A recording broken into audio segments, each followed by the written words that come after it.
Welcome to the BioWin Expert Talk podcast series. In this podcast, we will leave the floor to experts in the industry on specific relevant topics. During this podcast, animated by Ayming, you will learn about how ESG and sustainable innovation are actionable levers to improve business performance. Innovate or die is the answer to this recurring question compatible with sustainable development goals? Why and how a well-defined why of any company, especially in life sciences, can change the key performance indicators and go beyond the usual financial indicators.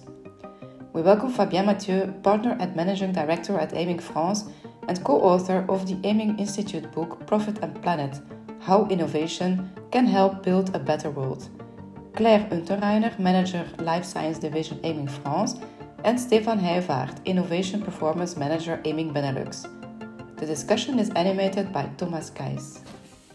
Who we are Ayming. We are a business performance consulting company.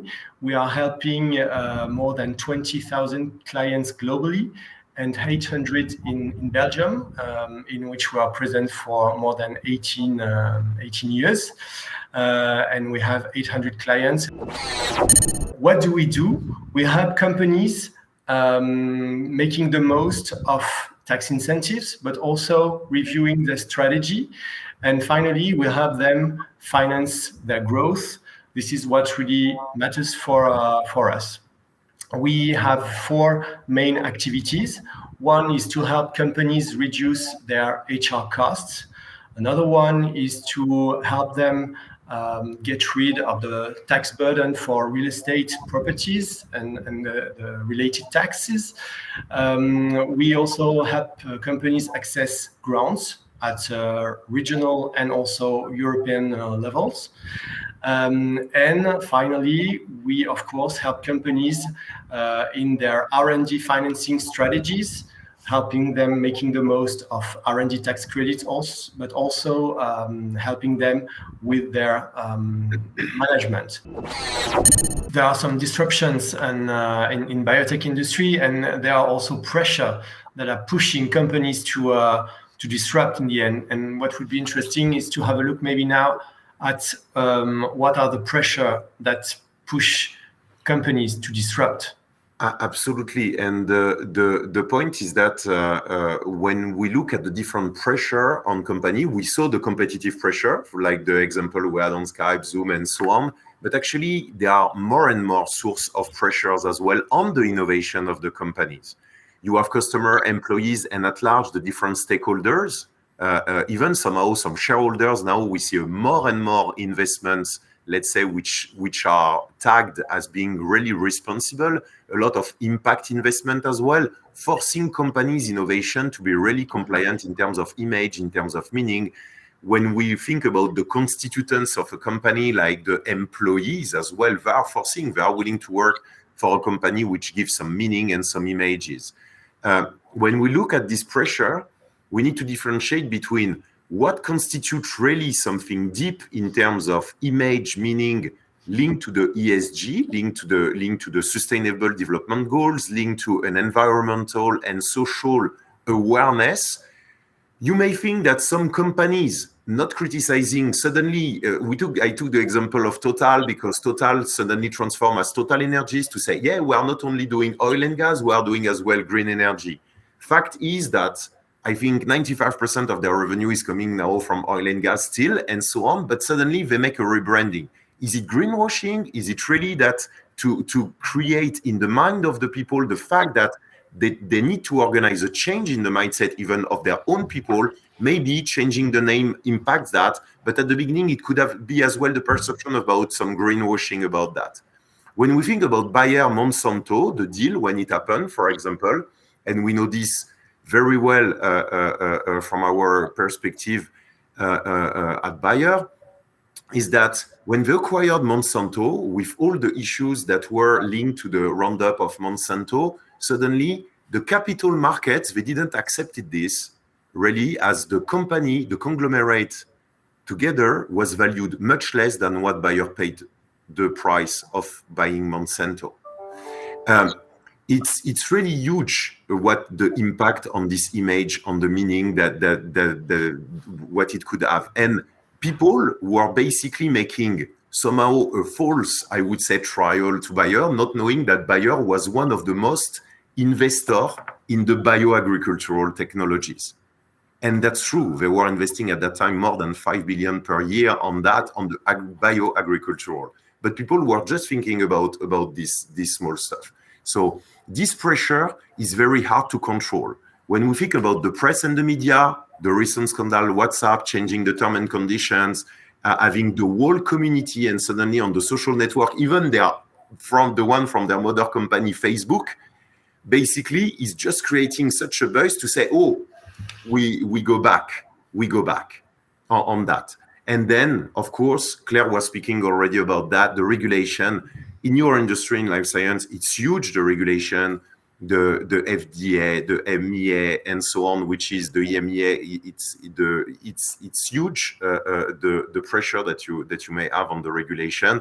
And of course, some NGOs, we think about the clinical trials, ethics and animals, and so on, which is calling for responsibility and sustainability.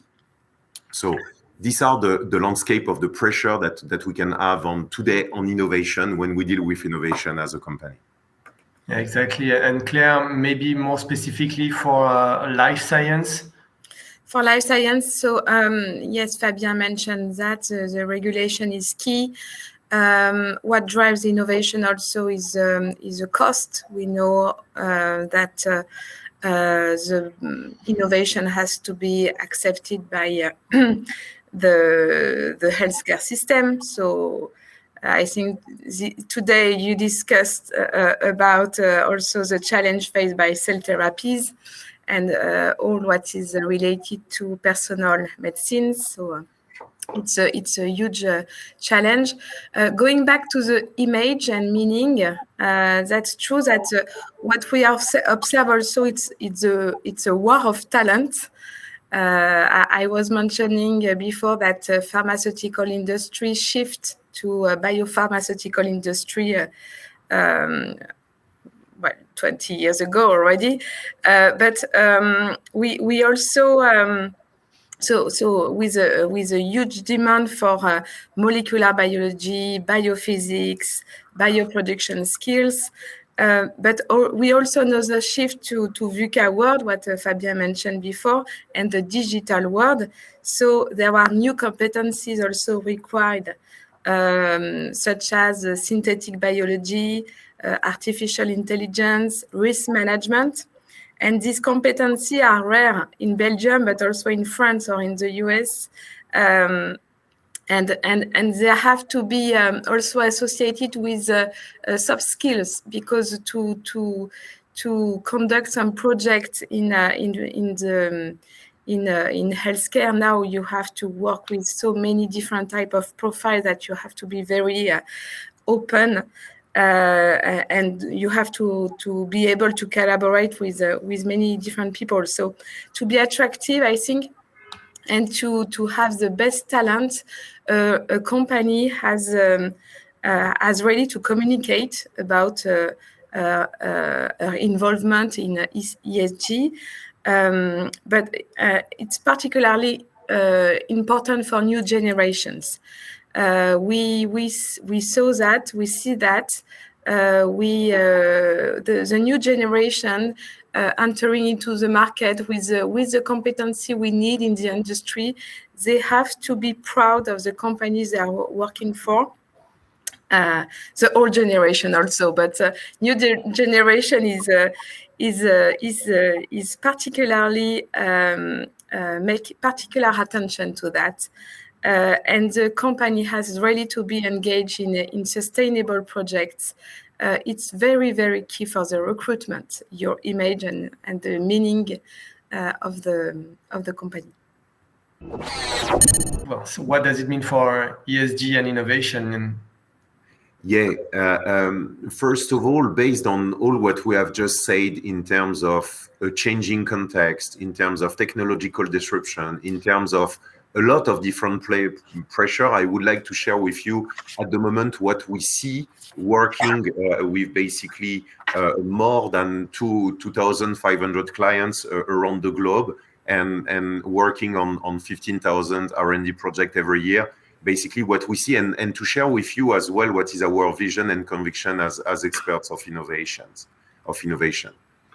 At the moment, we want to strongly share our beliefs on the fact that ESG and innovation at the moment, in our view, are, let's say, undissociable. What I mean by that is that the company's governance, the system of decision making, and so on, must lever necessarily this environmental, then social challenge as well, to ensure the sustainability. As Thomas was mentioning at the beginning, I had the honor to be the author of Profit and Planet book together with Gilles Desroches from Schneider Electric, which is really at the forefront as well of implementing environment and let's say sustainable development goals. We'll come back on that. And the idea is that there is a huge perception at some clients, at a lot of companies, to say, yeah, if we do something which is, let's say, more ethical and so on, it costs us more. And the reality is that it's not that evident, this relationship, that being more sustainable costs more. And this is a huge debate. But at the moment, what we believe and what we see is that we do not have to choose between the profit and the planet. I would say that the only bridge that we can build is really on the innovation and on sustainable innovation.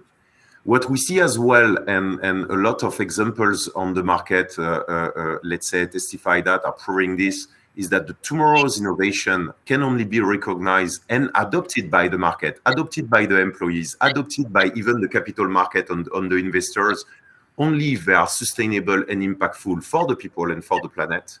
This means that, and this is one of the arguments of the book we wrote, was that we need to rethink capitalism basically by including the Sustainable Development Goals values. We'll come back on that. And that basically, to the temptation that some companies can have about the greenwashing perception, to say, yeah, we are green, and a lot of communication around that, making people as well a bit nervous, because then suddenly all the companies are rebranding and so on. Sometimes it's going too much on the greenwashing. What is really important is to include in the traceability of the product, in the process of production, within the product itself, a genuine portion of sustainability to really stamp it. And this is this is sometimes the part that is overlooked by some companies, saying, I will make a communication operation, instead of thinking upfront, how do I encapsulate in my service, in my product, the necessary amount of sustainability so that it gets adopted by the market when I will launch this innovation, and go after the tunnel of innovation when we invest before going to the market. So I would like now, if you allow me, Thomas, to come back to the SDG and ESG and innovation, and why does it matter at the moment. I will not come back on all the United Nations Sustainable Development Goals. It has been really named, and all the COP that you may have heard of over the last years and so on. Everything is based on all these 17 Sustainable Development Goals. So some of them are gender equality, no poverty, the accessibility to water, the fact that ethics is as well part of that. And basically, what has changed as well over the last year is that a lot of companies and industry are really scored on this ESG, on environmental, social, and governance items, naming that you have a lot of companies. We took the one of RepTrack here to show you some stuff. There are as well some other things. In France, there is EcoVadis, as I think, which is as well at the forefront of this kind of evaluation. Is in the same way that you had the credit agency like Standard & Poor's and so on, which are, let's say, having a credit risk about the financial state of a company. More and more people are looking at this ESG score. And what we the studies at the moment on the market, so every company can get a score, is that ESG is becoming a differentiator as well within the purchasing decision makers. Sorry for that. All the decision makers, they declare that they have a willingness to buy which is enhanced compared to company with low ESG score. When a company has a high ESG score, the willingness to buy is around 60% compared to 20% with company with a low ESG score. That's why it matters. That's why we cannot go beyond that as well, is that suddenly what we could see is that some people are losing their market if they have not been thinking upfront on how to encapsulate ESG in their core processes within their companies to attract their employees, to show as well their customers that they are acting with fairness and so on, and within their product. I think the good news is that in life science, when we look at this ESG score and so on, pharmaceutical, biotechnology, and life science is having really a high score. So what is really great is that by essence, governance and let's say the social items are really crucial to life sciences, and that there is really a fertile ground to go further on that matter, on your industry that is really ahead from the rest of the industry according to the current scorings. So if life sciences are well positioned, we need to see now, I think, some concrete examples of the three ESG pillars. So environment, social, and governance. Fabien, to start, maybe with Claire and Stefaan. Absolutely. The stuff is that on this topic, I think we have, as we were saying, that life science is already at the forefront and creates some competitive advantage. Of course, you have some companies which have been already demonstrated implementing some solutions linked to the ESG goals and basically creating somehow a competitive advantage on the markets. I will let Claire and Stefaan then illustrate with the different examples. I can start with a Curia example. This is Curia is a CDMO, is a worldwide CDMO. They had a site. They have a site in in Italy and in France. It was the company Euticals before. And Euticals, so they had headquarters and sites in Italy, but also in France. And they wanted to invest in a new site for the production of an antimicrobial. And so we helped them to obtain some funds. What they have included in their, it was not only to invest into new capabilities, but they show that they were also developing within this project a technology, a cryocapture technology, cryogenic capture, sorry, to prevent the emission of toxic gas into the atmosphere. So the positive impact of this technology was very well considered by the French government. And this was an additional motivation for the French government to invest in these new capabilities within the frame of the stimulus plan. So the impact, environment impact, is key to consider when you ask for grants, whatever, if it's a national or a European grants application.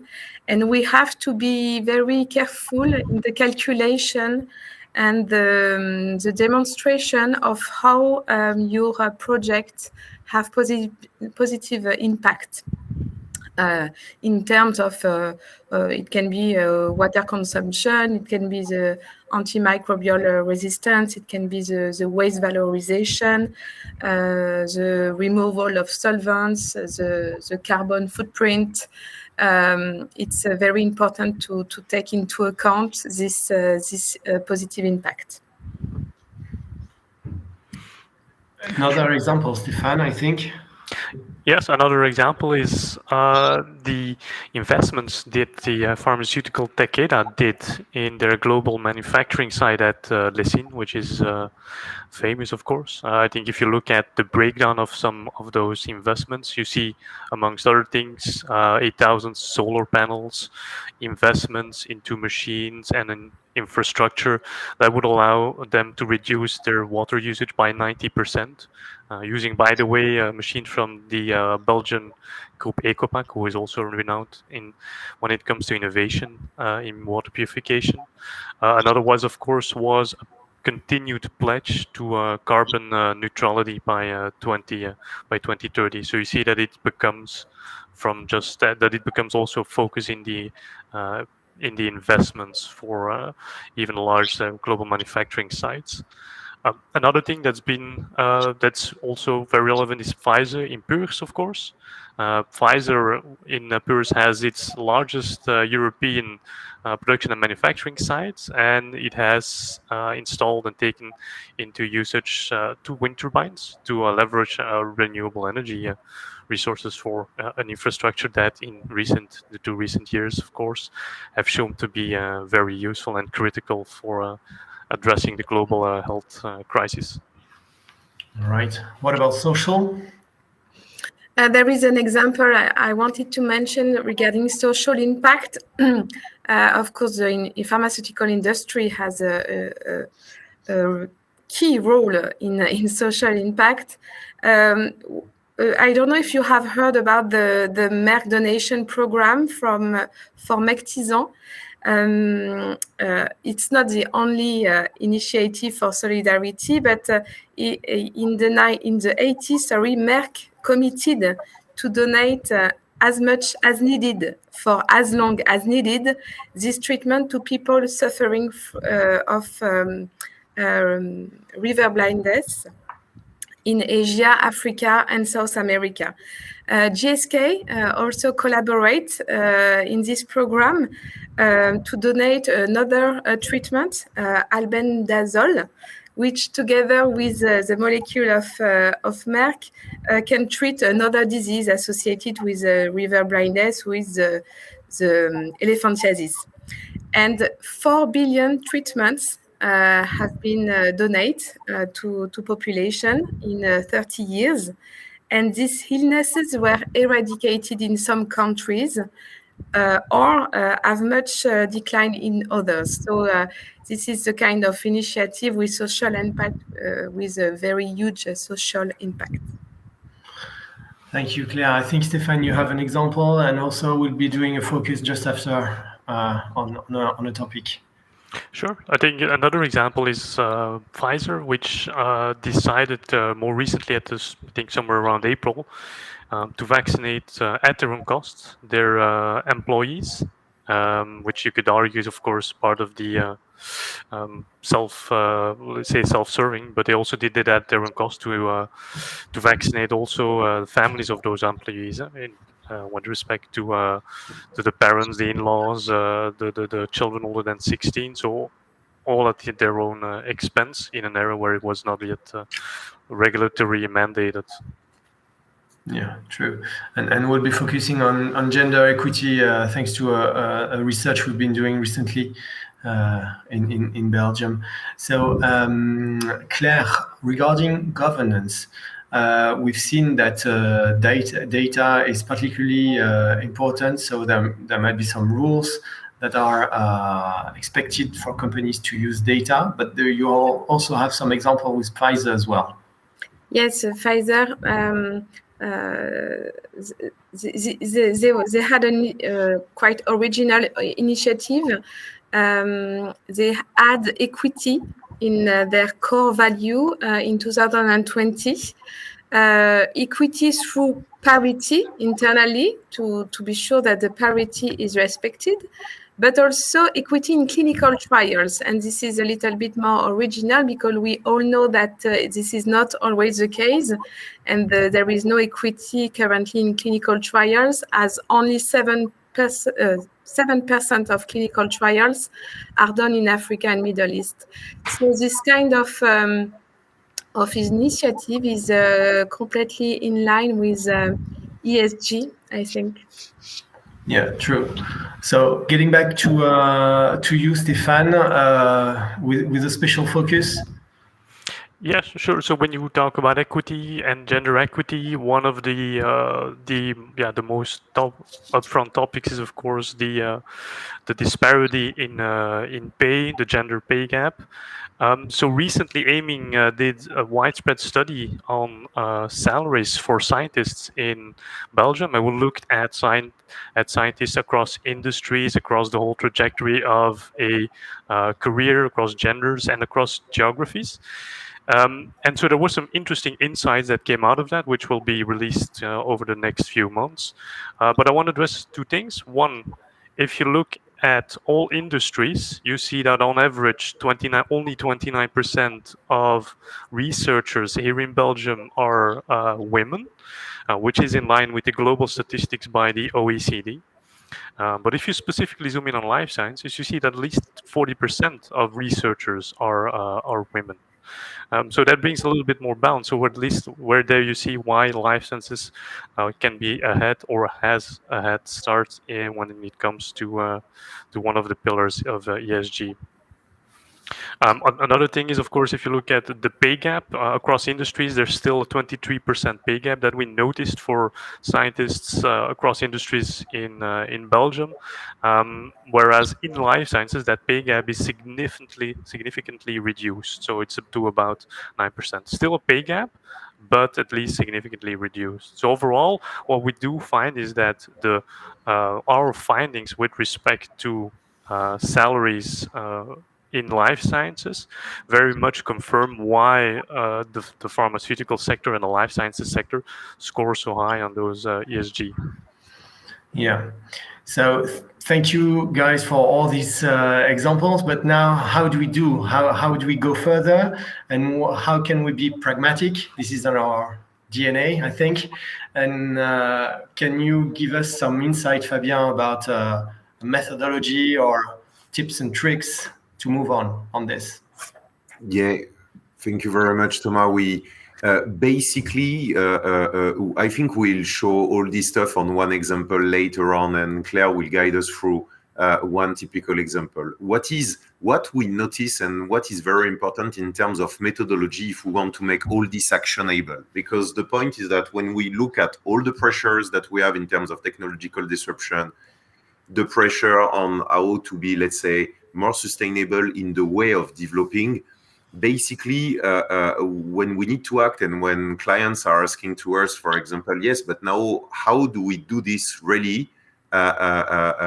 It's not that an easy question. And I was willing to share with you about how do we rethink the whole innovation value chain and some steps that are really some must that we need to go through when we rethink the whole innovation value chain, from the idea, from the vision as well of what it could be, up to the financing, because we can never dissociate how to sustain an idea, a project, because at the end you will always have a CFO who will be willing to kill any idea after 1 year because it will be just an investment and not generating revenues.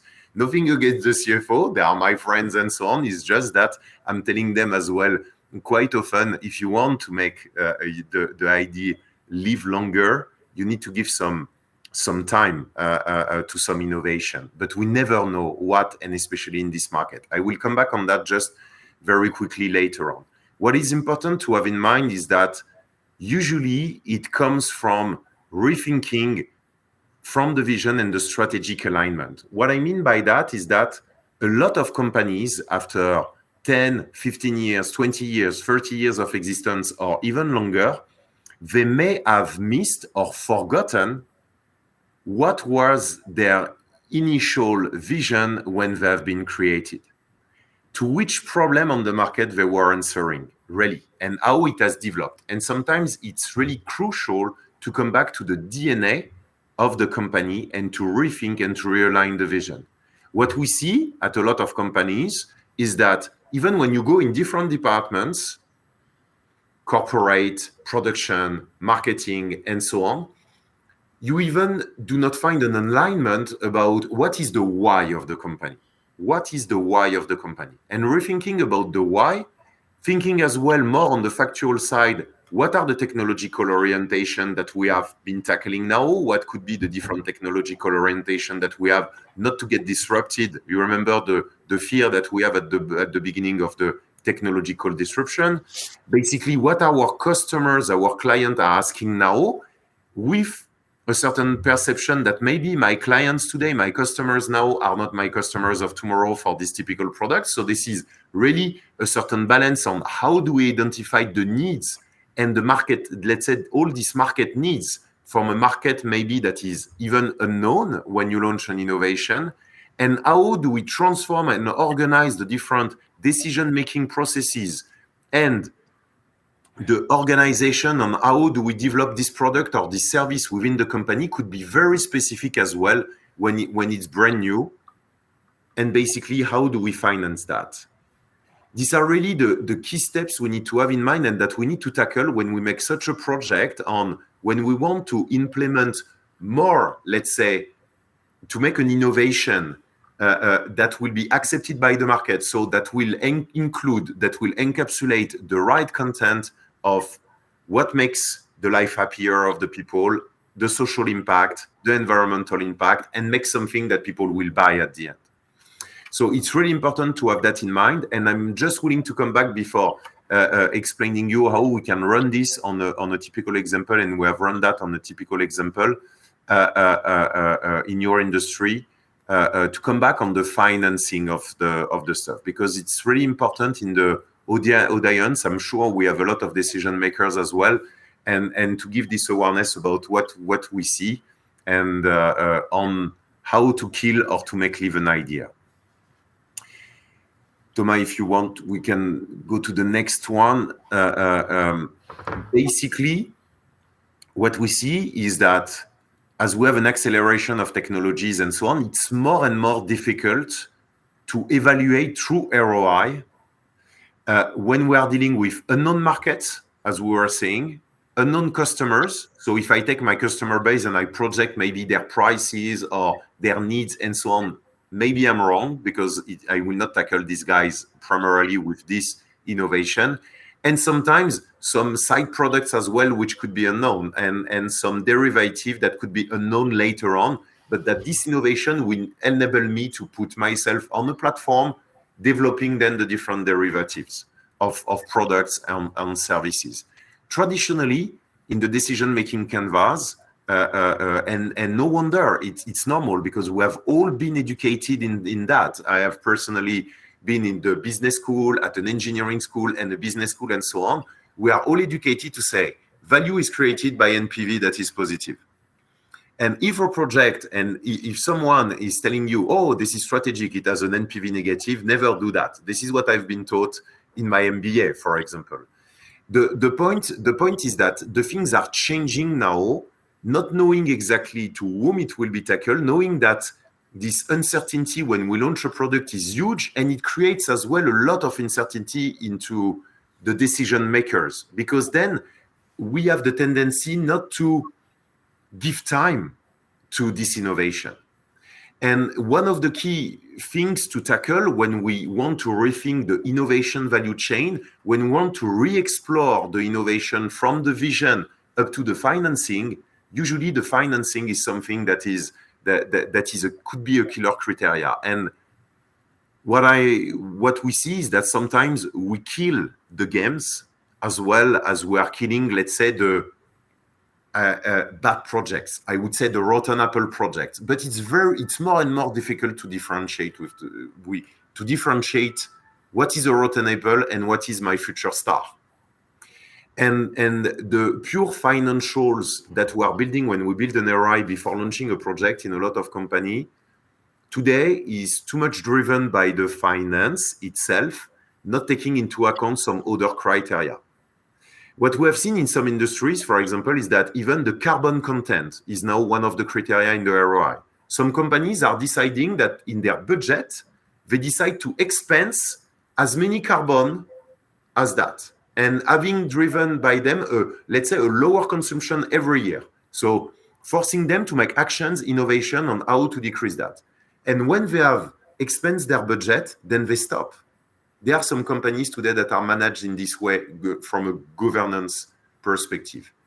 And the key point when we believe about innovation, when we think on innovation, is how do I not discard, let's say, the future games, the future star, and if I take only financial view on all the stuff. So that's why now the decision-making processes are more and more complex. We need to take into account a lot of different qualitative elements, financial elements, environmental elements, patrimonial elements, and so on, image elements in deciding where do I need to invest as a company.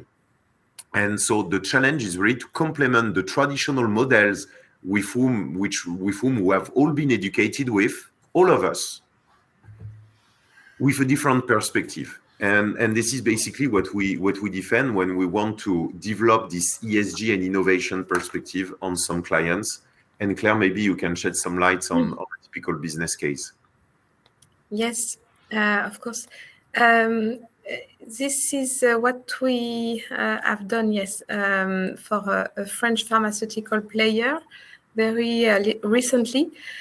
So we help the director of this pharmaceutical group in constituting an innovation committee and advising on project monitoring.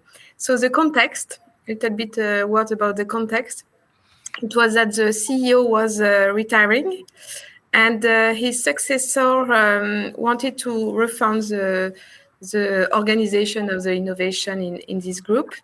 This company has many ideas, many projects, perhaps too many projects. So the idea was to help them to process a little bit the innovation process, but also to keep some place for to generate new ideas. In this company, what we have seen also is that there was some silos between marketing, R&D, project R&D, and technological platform R&D.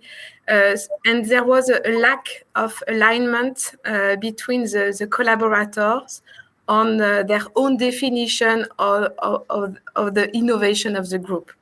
So there was a lack of common sense, common vision, a lack of bearing of the people on how we can help the world to be better.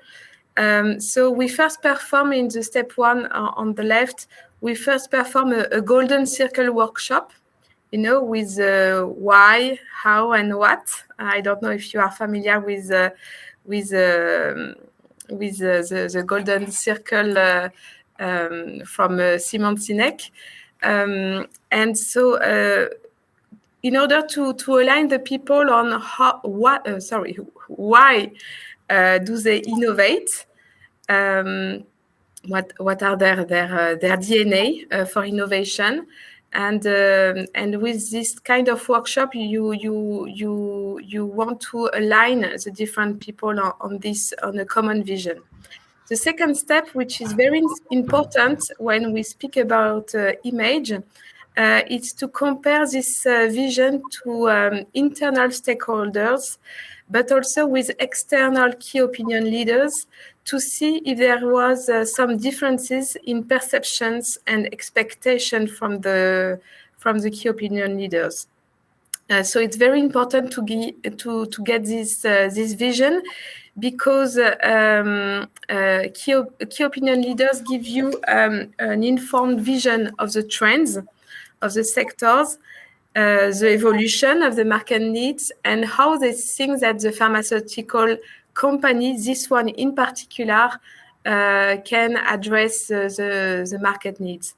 So in particular, with regard to ESG, because this was something very important for the company.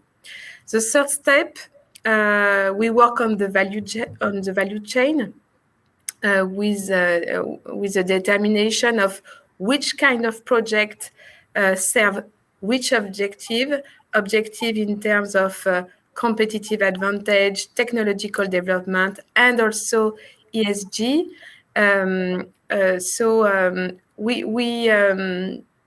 In the first step, we use scorecards.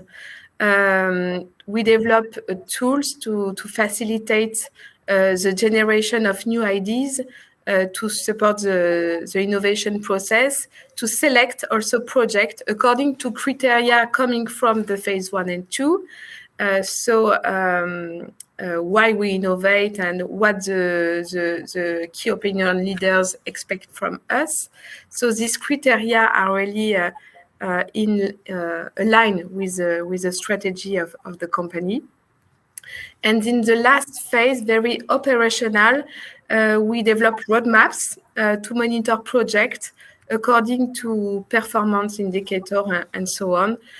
So with this approach, starting from the vision, going to the what and how, we have an innovation strategy shared with all the community, internal community, external community, align with internal expectation, external expectation, and we have the different projects serving different objective, technology development, new product, short-term, long-term innovation, and also the projects that serve the ESG, that ensuring, in fact, the addition of the collaborator and fitting also with the future market needs. Thank you for listening to the BioWin Expert Talk podcast. We hope the content was valuable for your business and that it meets your expectations. Do not hesitate to contact the BioWin team if you have any further questions or if you need more information on a certain topic.